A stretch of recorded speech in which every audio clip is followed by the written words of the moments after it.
নমস্কাৰ বন্ধুসকল সানি টেকনলজি ইউটিউব চেনেললৈ মই সানি আপোনালোক সকলোকে পুনৰবাৰ স্বাগতম জনাইছোঁ।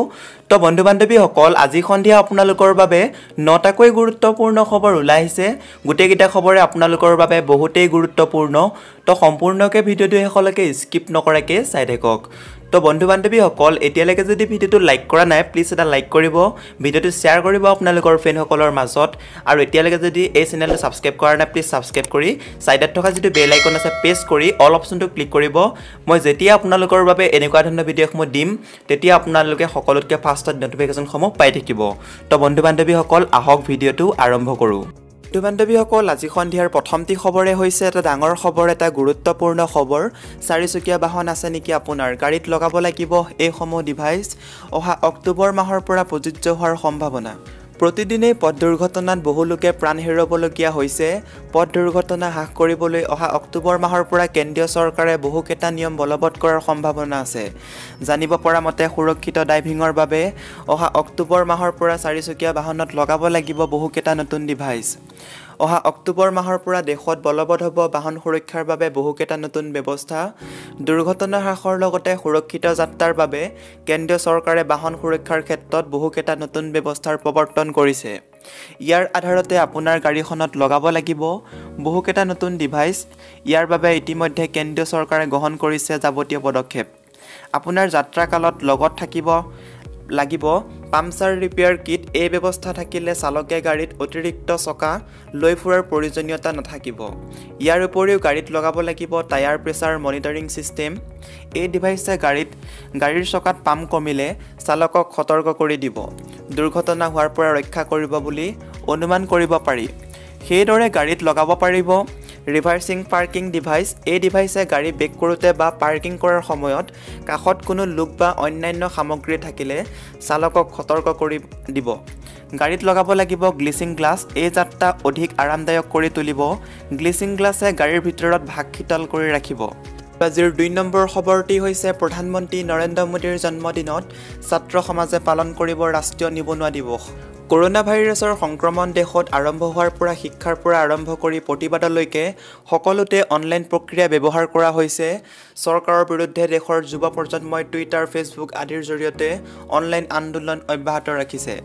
11 ছেপ্টেম্বৰৰ পৰা ছাত্ৰ সমাজে টুইটাৰত এটা নতুন হেছটেগ আৰম্ভ কৰিছে আৰু হেছটেগৰ নাম দিয়া হৈছে ৰাষ্ট্ৰীয় নিবনুৱা দিৱস।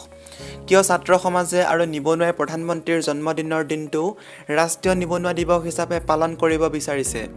দেশৰ ছাত্ৰ সমাজ আৰু নিবনুৱাই চাকৰি আৰু ইতিমধ্যে অৱতীৰ্ণ হোৱা পৰীক্ষাৰ ফলাফল প্ৰদান কৰি অতি সোনকালে নিযুক্তি পত্ৰ প্ৰদান কৰিবলৈ চৰকাৰলৈ দাবী উত্থাপন কৰি প্ৰধানমন্ত্ৰীৰ জন্মদিনৰ দিনটো ৰাষ্ট্ৰীয় নিবনুৱা দিৱস হিচাপে পালন কৰিব বিচাৰিছে। আৰু আজিৰ 3 নম্বৰ খবৰটি হৈছে এটা বিগ ব্ৰেকিং নিউজ। বাঢ়িছে কৰোনাত আক্ৰান্ত। 25 ছেপ্টেম্বৰৰ পৰা দেশজুৰি বলবৎ হ'ব নেকি লকডাউন। কৰোনা ভাইৰাছে আগতকৈ ভয়ংকৰ ৰূপ লৈছে। সমগ্ৰ দেশতে বাঢ়িছে আক্ৰান্তৰ সংখ্যা, বাঢ়িছে মৃত্যু হোৱা লোকৰ সংখ্যাও। প্ৰতিদিনে দেশত 90,000তকৈ অধিক লোক কৰোনা ভাইৰাছত আক্ৰান্ত হৈছে। দেশত এতিয়া চলি আছে আনলক প্ৰক্ৰিয়া। প্ৰায় সকলোতে এতিয়া প্ৰদান কৰা হৈছে শিথিলতা। ইয়াৰ মাজতে পোহৰলৈ আহিছে এখন বিশেষ জাননী। ছ'চিয়েল মিডিয়াত এতিয়া ব্যাপকভাৱে ভাইৰেল হৈছে এখন জাননী অনুসৰি দেশৰ দুৰ্যোগ প্ৰশমন বিভাগে জনাইছে যে আগন্তুক 25 ছেপ্টেম্বৰৰ পৰা সমগ্ৰ দেশতে 45 দিনৰ বাবে বলবৎ কৰা হ'ব কঠোৰ লকডাউন। বিবৃতিটোত লগতে জনোৱা হৈছে যে NDMA আৰু পৰিকল্পনা কমিছনে প্ৰধানমন্ত্ৰী কাৰ্যালয়ক 25 দিন দেশৰ কঠোৰ লকডাউন বলবৎ কৰিবলৈ আহ্বান জনাইছে। পিছে কিমান সত্য এই খবৰ? PIB ফেক্টচেকে জনাইছে যে এই খবৰ সম্পূৰ্ণ ভুৱা। নেশ্যনেল ডিজাষ্টাৰ মেনেজমেণ্ট অথৰিটিয়ে এই পৰ্যন্ত এনেধৰণৰ কোনো নিৰ্দেশনা দিয়া নাই। ইচ্ছাকৃতভাৱে জনতাৰ মনত ভয় সৃষ্টি কৰিবলৈ কোনো দুষ্ট চক্ৰই এনেধৰণৰ পোষ্ট ছ'চিয়েল মিডিয়াত শ্বেয়াৰ কৰা হৈছে। আনকি জালকৈ ব্যৱহাৰ কৰা হৈছে। NDMAৰ পেড এনেধৰণৰ ভুৱা বাতৰিৰ পৰা জনসাধাৰণকো আঁতৰি থাকিবলৈ অনুৰোধ জনাইছে PIB ফেক্টচেকে। উল্লেখযোগ্য যে প্ৰধানমন্ত্ৰী নৰেন্দ্ৰ মোদীয়ে কৰোনাৰ সংক্ৰমণৰ প্ৰতি লক্ষ্য ৰাখি মাৰ্চ মাহত সমগ্ৰ দেশতে লকডাউন ঘোষণা কৰিছিল। বৰ্তমান সমগ্ৰ দেশতে আনলক প্ৰক্ৰিয়া চলি আছে। আৰু আজিৰ 5ৰ খবৰটি হৈছে অসমৰ চাহ বাগিচাৰ শ্ৰমিকৰ বাবে 20% বোনাছ। পূজাৰ আগতে নগদ বোনাছ দিয়াৰ দাবী চাহ মজদুৰ সংঘৰ। দুৰ্গা পূজা মানে অসমৰ চাহ বাগানসমূহত বোনাছৰ সময়। চাহ বাগিচাৰ শ্ৰমিকসকলে সাধাৰণতে গোটেই বছৰ কৰা কষ্টৰ বিনিময়ত দুৰ্গা পূজাৰ সময়ত 20%তকৈ তলত বোনাছ মানি নলয়। ৰাজ্যৰ বৃহত্তম চাহ বাগিচাৰ শ্ৰমিকসকলৰ সংগঠন অসম চাহ মজদুৰ সংঘই এইবাৰ দুৰ্গা পূজাত সৰ্বোচ্চ 20% বোনাছ দিয়াৰ দাবী জনাইছে বাগিচা কৰ্তৃপক্ষসমূহক। আমি চাহ উদ্যোগসমূহক দুৰ্গা পূজাৰ 3 সপ্তাহৰ আগতেই 20% বোনাছ দিবলৈ কৈছোঁ। তেওঁলোকে এবাৰতে সকলো ধন প্ৰদান কৰিব লাগিব, তাকো নগদ দিব লাগিব। আমি বিচৰা নাই যে বোনাছ শ্ৰমিকসকলৰ বেংক একাউণ্টত জমা হোৱাটো, কাৰণ বহু সংখ্যক শ্ৰমিকৰে বেংক একাউণ্ট নাই। এইদৰে কয় অসম চাহ মজদুৰ সংঘৰ সাধাৰণ সম্পাদক ৰূপেশ গোৱালাই। অসম চাহ মজদুৰ সংঘই ভাৰতীয় টি এছ'চিয়েশ্যন অসম শাখা, Assam T প্লেণ্টাৰ্ছ committee, north eastern T association, ভাৰতীয় চাহ পৰিষদ আৰু টি এছ'চিয়েশ্যন ইণ্ডিয়ালৈ এই সম্পৰ্কত এখন পত্ৰ লিখিছে। আৰু আজিৰ পাছৰ খবৰটি হৈছে এইবাৰৰ সৈতে তৃতীয়বাৰ আকৌ চিকিৎসালয়ত ভৰ্তি কেন্দ্ৰীয় গৃহমন্ত্ৰী অমিত শ্বাহ। আকৌ হাস্পতালত ভৰ্তি হ'ল কেন্দ্ৰীয় গৃহমন্ত্ৰী অমিত শ্বাহ। দিল্লীৰ এইমছৰ পৰা যোৱা 31 আগষ্টত কৰোনা চিকিৎসাৰ অন্তত অমিত শ্বাহক ৰিলিজ দিয়া হৈছিল, কিন্তু আকৌ স্বাস্থ্য অৱনতি ঘটাত শনিবাৰে নিশা 11 বজাত নাগাদ হাস্পতালত ভৰ্তি কৰোৱা হয় কেন্দ্ৰীয় গৃহমন্ত্ৰীগৰাকীক। উল্লেখযোগ্য যে কেন্দ্ৰীয় গৃহমন্ত্ৰীগৰাকীৰ দেহত কৰোনাৰ অৱস্থিতি ধৰা পৰাৰ পিছত চিকিৎসালয়ত ভৰ্তি কৰোৱা হৈছিল। স্বাধীনতা দিৱসৰ আগদিনা ৰিপৰ্ট নিগেটিভ অহাত চিকিৎসালয়ৰ পৰা ঘৰলৈ উভতি যাবলৈ দিয়া হয় গৃহমন্ত্ৰীগৰাকীক। কিন্তু আকৌ শাৰীৰিকভাৱে অসুস্থ হৈ পৰাত যোৱা 17 আগষ্টত পুনৰ চিকিৎসালয়ত ভৰ্তি কৰোৱা হৈছিল। কিছুদিন পূৰ্বে কেন্দ্ৰীয় গৃহমন্ত্ৰী অমিত শ্বাহৰ কৰোনা ৰিপৰ্টক লৈ দেশজুৰি বিভ্ৰান্তিৰ সৃষ্টি হৈছিল। অমিত শ্বাহৰ স্বাস্থ্যৰ আপডেট সন্দৰ্ভত টুইট কৰিছিল বিজেপি সাংসদ মনোজ তিৱাৰীয়ে। টুইটাৰত লিখিছিল যে দেশৰ গৃহমন্ত্ৰী অমিত শ্বাহৰ কৰোনা ৰিপৰ্ট নিগেটিভ আহিছে, কিন্তু তাৰ পিছতে হাস্পতাল কৰ্তৃপক্ষৰ ফালৰ পৰা জনায় যে গৃহমন্ত্ৰীৰ কৰোনা পৰীক্ষা কৰোৱা হোৱা নাই। পিছত নিজৰ টুইটৰ বাবে ক্ষমা খোজে বিজেপি সাংসদগৰাকীয়ে। আৰু আজিৰ পাছৰ খবৰটি হৈছে মুখ চাই বিজেপিত টিকট দিয়া নহয়, মন্ত্ৰী বিধায়কে ইচ্ছা অনুসৰি সলনি কৰিব নোৱাৰিব সমষ্টি। আগন্তুক বিধানসভা নিৰ্বাচনত মুখ চাই দিয়া নহয় টিকট। হোজাইত জিলা কাৰ্যনিৰ্বাহক সভাত অংশগ্ৰহণ কৰি ৰাজ্যিক বিজেপিৰ সভাপতি ৰঞ্জিত দাসৰ এই ঘোষণা। ইয়াৰ উপৰিও ৰঞ্জিত দাসে কয় যে জানুৱাৰী মাহলৈকে প্ৰাৰ্থী সন্দৰ্ভত কৰা নহ'ব কোনো ধৰণৰ আলোচনা। কাৰ্যকৰ্তাসকলকো জানুৱাৰী মাহলৈকে প্ৰাৰ্থীৰ আলোচনা নকৰিবলৈ আহ্বান জনায় ৰঞ্জিত দাসে। ইপিনে ৰঞ্জিত দাসে বিধায়কসকলৰ ৰিপৰ্ট কাৰ্ড 95% ভাল আহিছে বুলি মন্তব্য কৰে। আনহাতে কংগ্ৰেছ AIDFৰ 10জন বিধায়কৰ ৰিপৰ্ট কাৰ্ড ভাল অহা নাই বুলিও তাৎপৰ্যপূৰ্ণ মন্তব্য কৰে। টিকট বাছনিৰ ক্ষেত্ৰত ৰাষ্ট্ৰীয় সমিতিয়ে 3টা ছাৰ্ভে কৰিব। এই ছাৰ্ভেত যাৰ নাম আহিব সেইসকলে টিকট পাব বুলিও মন্তব্য কৰে।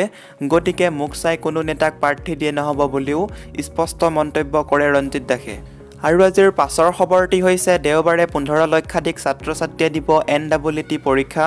অৱশেষত দেওবাৰে অনুষ্ঠিত হ'ব NEET পৰীক্ষা। প্ৰায় 15 লাখ যুৱক যুৱতী অৱতীৰ্ণ হ'ব এই পৰীক্ষাত। নেশ্যনেল টেষ্টিং এজেন্সি চমুকৈ NTA সদৰি কৰা মতে এই পৰীক্ষাৰ বাবে পঞ্জীয়ন কৰিছে 15.97 লাখ ছাত্ৰ ছাত্ৰীয়ে। কৰোনা মহামাৰীৰ মাজতে এই পৰীক্ষা স্থগিত কৰাৰ বাবে বহু বাধা দাবী কৰা হৈছিল যদিও NTA এই পৰীক্ষা অনুষ্ঠিত হ'বই বুলি ঘোষণা কৰিছিল। উল্লেখ্য যে কৰোনা সংক্ৰমণৰ প্ৰতি লক্ষ্য ৰাখি বহু নিয়ম নীতি মানিহে এই পৰীক্ষা অনুষ্ঠিত কৰা হৈছে। সামাজিক ব্যৱধান বৰ্তাই NEET পৰীক্ষাত বহিব লাগিব ছাত্ৰ ছাত্ৰীসকল। উল্লেখ্য যে NEET পৰীক্ষাত বহিবৰ বাবে ছাত্ৰ ছাত্ৰী তথা শিক্ষক নিৰীক্ষকসকলৰ বাবে NTA জাৰি কৰিছিল গাইডলাইন। আৰু আজিৰ পাছৰ খবৰটি হৈছে খুবেই এটা গুৰুত্বপূৰ্ণ খবৰ। দেশৰ দুখীয়াক সবলীকৰণ আত্মবিশ্বাস গঢ়াই PMAYৰ লক্ষ্য প্ৰধানমন্ত্ৰী নৰেন্দ্ৰ মোদীৰ। প্ৰধানমন্ত্ৰী আৱাস যোজনা চমুকে PMAYৰ অধীনত মধ্যপ্ৰদেশত নিৰ্মাণ কৰা 1.75 লাখ বাসগৃহ কালি প্ৰধানমন্ত্ৰী নৰেন্দ্ৰ মোদীয়ে ভিডিঅ' কনফাৰেন্সিং যোগে উদ্বোধন কৰে। ৰাজ্যখনৰ মুখ্যমন্ত্ৰী শিৱৰাজ সিং চৌহানে অংশ লোৱা এই উদ্বোধনী অনুষ্ঠানত প্ৰধানমন্ত্ৰী মোদীয়ে কয় যে PMAY কেৱল গৃহ নিৰ্মাণ নহয়, এয়া হৈছে দুখীয়াক সবলীকৰণ কৰা আৰু দুখীয়াৰ আত্মবিশ্বাস গঢ়ি তোলা। কৰোনা মহামাৰীৰ সময়তো PMAYৰ অধীনত 60 দিনৰ পৰিৱৰ্তে 45 দিনতে গৃহ নিৰ্মাণ কৰাটো এক উজ্জ্বল উদাহৰণ বুলি কয় প্ৰধানমন্ত্ৰীগৰাকীয়ে। দুৰ্যোগক সুযোগলৈ ৰূপান্তৰিত কৰাৰ ক্ষেত্ৰত মধ্যপ্ৰদেশৰ গৃহ নিৰ্মাণতকৈ উজ্জ্বল উদাহৰণৰ আন একো হ'ব নোৱাৰে বুলিও চৰকাৰখনক প্ৰশংসা কৰে প্ৰধানমন্ত্ৰীগৰাকীয়ে। উল্লেখ্য যে চৰকাৰে নিৰ্মাণত স্থানীয় সামগ্ৰী আৰু আন্তঃগাঁথনি প্ৰকল্পত থলুৱা সামগ্ৰীক প্ৰাধান্য দি দেশৰ অৰ্থনীতি উজ্জীৱিত কৰাৰ লগতে দেশক স্বনিৰ্ভৰশীল কৰি তোলা বুলিও কয় প্ৰধানমন্ত্ৰীগৰাকীয়ে। মধ্যপ্ৰদেশকে ধৰি দেশৰ অনেক ৰাজ্যত প্ৰধানমন্ত্ৰী গৰীব কল্যাণ অভিযানত 23,000 কোটি টকাৰ কল্যাণমূলক কাম হোৱা বুলি সন্তুষ্টি ব্যক্ত কৰে প্ৰধানমন্ত্ৰীগৰাকীয়ে। মন কৰিবলগীয়া যে প্ৰধানমন্ত্ৰীয়ে কেইগৰাকীমান হিতাধিকাৰীৰ সৈতে বাৰ্তালাপ কৰে। আৰু আজিৰ পাছৰ খবৰটি হৈছে এটা বিগ ব্ৰেকিং নিউজ। কোভিড কালত SBIৰ আজব নিৰ্দেশ, বয়োজ্যেষ্ঠ ব্যক্তিয়েও বেংকত গৈ জমা দিব লাগিব নথিপত্ৰ। সমগ্ৰ ৰাজ্যত কৰোনা পৰিস্থিতিয়ে ভয়াৱহ ৰূপ লোৱাৰ সময়তে ভাৰতীয় ষ্টেট বেংকৰ তুগলকি নিৰ্দেশে বিপদত পেলাইছে ৰাজ্যখনৰ বহু জ্যেষ্ঠ নাগৰিকক। ভাৰতীয় ষ্টেট বেংকৰ বহু শাখাই তেওঁলোকৰ গ্ৰাহকসকলক শীঘ্ৰে নিজৰ পৰিচয় পত্ৰ আৰু শেহতীয়া পাছপোৰ্ট ফটো সংশ্লিষ্ট শাখাসমূহত জমা দিবলৈ নিৰ্দেশ দিছে। ইয়াৰ বাবে গ্ৰাহকসকল সোঁশৰীৰে বেংকত উপস্থিত হোৱাটো বাধ্যতামূলক। লক্ষণীয়ভাৱে নিৰ্দেশ জাৰি হোৱাৰ 15 দিনৰ ভিতৰতে নথিপত্ৰ আৰু ফটো জমা দিবলৈ কোৱা হৈছে। কিন্তু SBIৰ এই নিৰ্দেশে এতিয়া জ্যেষ্ঠ নাগৰিকসকলক নিশ্চিত বিপদৰ সন্মুখলৈ ঠেলি দিছে। কিয়নো ভাৰতীয় ষ্টেট বেংকত লাখ লাখ বয়োজ্যেষ্ঠ নাগৰিকৰ একাউণ্ট আছে, য'ত চৰকাৰী পেঞ্চন, বৃদ্ধ পেঞ্চনৰ পৰা আৰম্ভ কৰি ঘৰৰ পৰা দূৰৈত থকা সন্তানে পঠিওৱা ধনৰ লেনদেন হয়। জ্যেষ্ঠ নাগৰিকসকলে বেংকলৈ নোযোৱাকৈ ATM অথবা ইণ্টাৰনেট বেংকিঙৰ জৰিয়তে লেনদেন কৰি আহিছিল। কোভিড পৰিস্থিতিৰ বাবে 65 বছৰ ঊৰ্ধ্বৰ লোকক বাহিৰত নোলাবলৈ বা জনসমাগম হোৱা ঠাইলৈ নাযাবলৈ চৰকাৰে বাৰম্বাৰ সকীয়াই থকাৰ মাজতে SBI কৰ্তৃপক্ষই এইসকল লোককো নথিপত্ৰ লৈ সোঁশৰীৰে বেংকত হাজিৰ হোৱাৰ নিৰ্দেশ প্ৰদান কৰিছে। কেৱল জ্যেষ্ঠ নাগৰিকেই নহয়, আন বহু সংখ্যক গ্ৰাহককো বেংক কৰ্তৃপক্ষই শীঘ্ৰে নথিপত্ৰ দাখিল কৰিবলৈ কৈছে। স্বাভাৱিকতে এই সময়ছোৱাত বেংকসমূহত স্বাভাৱিক দিনতকৈ অধিক ভিৰ হ'ব। এনে এক পৰিস্থিতিত SBI কৰ্তৃপক্ষৰ জাননী পাই শংকিত হৈ পৰিছে জ্যেষ্ঠ গ্ৰাহকসকল। তেওঁলোকে বেংক কৰ্তৃপক্ষক ইয়াৰ বাবে অধিক সময় প্ৰদানৰ আহ্বান জনাইছে। আৰু আজিৰ পাছৰ খবৰটি হৈছে COVID-19ৰ ঔষধ নোলোৱালৈকে অলপো অসতৰ্ক নহ'ব প্ৰধানমন্ত্ৰী নৰেন্দ্ৰ মোদীৰ সতৰ্ক। মহামাৰী COVID-19ৰ সংক্ৰমণ দ্ৰুতগতিত বৰ্ধিত হৈ থকাৰ সময়তো একাংশ লোকে অসতৰ্ক আৰু অসাৱধান হৈ থকা বিষয়টোক লৈ সাৱধানবাণী শুনাইছে প্ৰধানমন্ত্ৰী নৰেন্দ্ৰ মোদীয়ে। মধ্যপ্ৰদেশত PMAY গৃহ উদ্বোধন কৰি প্ৰধানমন্ত্ৰী মোদীয়ে কয় যে যেতিয়ালৈকে ঔষধ নাহে তেতিয়ালৈকে অলপো অসতৰ্ক নহ'ব। 2 গজ দূৰত্ব আৰু মাস্ক জৰুৰী। ভাইৰাছটো প্ৰতিৰোধ কৰাৰ ক্ষেত্ৰত সবাতোতকৈ শক্তিশালী অস্ত্ৰ সামাজিক দূৰত্বৰ ওপৰত গুৰুত্ব দি প্ৰধানমন্ত্ৰী মোদীয়ে দেশবাসীক সামাজিক দূৰত্ব বৰ্তাই ৰাখিবলৈ সাৱধানবাণীৰে আহ্বান জনায়। আৰু আজিৰ পাছৰ খবৰটি হৈছে এটা big breaking news. Durga Puja পাতিলে অসমত সৃষ্টি হ'ব ভয়ংকৰ পৰিস্থিতিৰ। BTADত সভা অনুষ্ঠিত কৰিবলৈ অনুমতি দি উপায়ুক্তই ভুল কৰিছে। এই মন্তব্য কৰিছে ডক্টৰ হিমন্ত বিশ্ব শৰ্মাই। কৰোনা ভাইৰাছৰ দ্ৰুত সংক্ৰমণে ৰাজ্যত সৃষ্টি কৰি থকা জটিল পৰিৱেশ অধিক ভয়াৱহ হ'ব। নৱেম্বৰ-ডিচেম্বৰ মাহত শনিবাৰে এই শংকা ব্যক্ত কৰিলে স্বাস্থ্যমন্ত্ৰী ডক্টৰ হিমন্ত বিশ্ব শৰ্মাই। জনতা ভৱনত কালি এখন সংবাদমেলত মন্ত্ৰীগৰাকীয়ে এই জটিল পৰিৱেশৰ কথা আঙুলিয়াই কয়। আগষ্ট মাহত ৰাজ্যত কৰোনা আক্ৰান্তৰ সংখ্যা 68,000লৈ বৃদ্ধি হৈছিল। আনহাতে ছেপ্টেম্বৰ মাহত 10 দিনতে আক্ৰান্তৰ সংখ্যা 30,000 হৈছে। এনে অৱস্থাত চলিত মাহৰ শেষলৈকে আক্ৰান্তৰ সংখ্যা 90,000 হ'ব পাৰে। আগন্তুক দুৰ্গা পূজাই কৰোনাৰ সংক্ৰমণ অধিক বৃদ্ধি কৰাৰ সম্ভাৱনীয়তাক লৈও আজি আশংকা প্ৰকাশ কৰি মন্ত্ৰীগৰাকীয়ে কয়, পূৰ্বৰ দৰে দুৰ্গা পূজা অনুষ্ঠিত কৰিলে নৱেম্বৰ-ডিচেম্বৰত অসমত ভয়াৱহ পৰিস্থিতিৰ সৃষ্টি হ'ব। অষ্টমী নৱমীৰ দিনা যদি নিৰ্মালি লোৱাৰ বাবে সকলো সমবেত হয় তেনেহ'লে অসমৰ অৱস্থা অতি বেয়া হ'ব।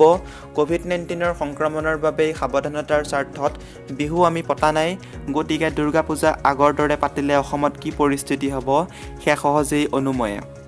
গতিকে মই বিনম্ৰতাৰে আহ্বান জনাওঁ, মাক পূজা কৰক, কিন্তু পূজা কমিটি আৰু পূজাৰীৰে লগ হৈ অনুষ্ঠিত কৰক। যিসকল লোকে পূজাত দান বৰঙণি দিয়ে তেওঁলোকক ঘৰে ঘৰে গৈ প্ৰসাদ আৰু নিৰ্মালি বিতৰণ কৰক। মন্ত্ৰীগৰাকীয়ে পূজা কমিটিক নিয়ম মানি চলাৰ বাবেও আহ্বান জনায়। আনহাতে BTADত শেহতীয়াকৈ ৰাজনৈতিক সভা অনুষ্ঠিত কৰাৰ নামত মাস্ক পৰিধান নকৰাকৈ আৰু সামাজিক দূৰত্ব বজাই নাৰাখি ৰাইজ সমবেত হোৱাক লৈ যথেষ্ট উদ্বিগ্নতা প্ৰকাশ কৰি মন্ত্ৰী শৰ্মাই কয়, BTADত সভা অনুষ্ঠিত কৰিবলৈ অনুমতি দিয়াৰ ক্ষেত্ৰত জিলা উপায়ুক্তই ভুল কৰিছে। এই সভাসমূহে নামনি অসমত সৰ্বনাশ মাতি আনিব। এক অপৰিকল্প নেতৃত্বৰ ফলতে এই সভাসমূহ চলি আছে। ইফালে আক্ৰান্তৰ সমান্তৰালকৈ ৰাজ্যত এতিয়া কৰোনাত মৃত্যু হোৱা লোকৰ সংখ্যা বৃদ্ধি পোৱাক লৈও উদ্বিগ্নতা প্ৰকাশ কৰি স্বাস্থ্যমন্ত্ৰীগৰাকীয়ে আজি জানিবলৈ দিয়ে যে মৃত্যু হোৱা লোকৰ হাৰ পূৰ্বতকৈ 0.31% বৃদ্ধি পাইছে। তেওঁ কয় কৰোনাত মৃত্যু হোৱা সৰ্বাধিক লোক কামৰূপ মহানগৰ জিলাৰ। শেহতীয়াকৈ জিলাখনত কৰোনাত আক্ৰান্ত হৈ 90 জন লোকৰ মৃত্যু হৈছে। গুৱাহাটী মহানগৰীৰ সৰ্বাধিক লোক কৰোনাত আক্ৰান্ত হৈছে দিছপুৰ অঞ্চলৰ। দিছপুৰৰ 4টা ৱাৰ্ডত শেহতীয়াকৈ 1200 লোক কৰোনাত আক্ৰান্ত হৈছে। গুৱাহাটী মহানগৰৰ পাছতেই সৰ্বাধিক মৃত্যু হৈছে ডিব্ৰুগড় জিলাত। 63 গৰাকী কাছাৰ জিলাত, 29 গৰাকী তিনিচুকীয়া জিলাত, 26 গৰাকী কৰিমগঞ্জ জিলাত, 27 গৰাকী যোৰহাট জিলা আৰু কামৰূপ জিলাত 19 গৰাকীকৈ। আনহাতে গোৱালপাৰা আৰু মাজুলী জিলাত এজনকৈ লোক মৃত্যু হোৱাৰ বিপৰীতে বিশ্বনাথ জিলা, ডিমা হাছাও, দক্ষিণ শালমৰাত এজনো লোকৰ কভিডত মৃত্যু হোৱা নাই। অৱশ্যে এনে পৰিৱেশৰ মাজতো কৰোনামুক্ত হোৱা লোকৰ সংখ্যা বৃদ্ধি পাইছে। ইয়াৰ হাৰ হ'ল 68.3%। এতিয়াও 30 দিনৰ মূৰতহে কৰোনা আক্ৰান্তৰ সংখ্যা দুগুণ হৈছে। আনহাতে কৰোনা আক্ৰান্ত 1304 জনক প্লাজমা দিয়া হৈছে বুলি জানিবলৈ দি মন্ত্ৰীগৰাকীয়ে 27 লাখ লোকক কৰোনা পৰীক্ষা কৰা হৈছে বুলিও উল্লেখ কৰে। তো বন্ধু বান্ধৱীসকল, আজিৰ এই ভিডিঅ'টোৰ মাধ্যমেৰে আপোনালোকক বহুকেইটা গুৰুত্বপূৰ্ণ খবৰ দিলোঁ। যদি খবৰকেইটা শুনি ভাল লাগিছে লাইক কৰিব, শ্বেয়াৰ কৰিব, চেনেলটো ছাবস্ক্ৰাইব কৰি ছাইডত থকা যিটো বেল আইকন আছে প্ৰেছ কৰি অল অপশ্যনটো ক্লিক কৰিব একেবাৰে নাপাহৰিব এনেকুৱা ধৰণৰ ৰেগুলাৰ খবৰসমূহ পাই থাকিবলৈ। তো বন্ধু বান্ধৱীসকল, আজিলৈ বাই বাই। আকৌ এটা নেক্সট ভিডিঅ'ত লগ পাম। জয় আই অসম।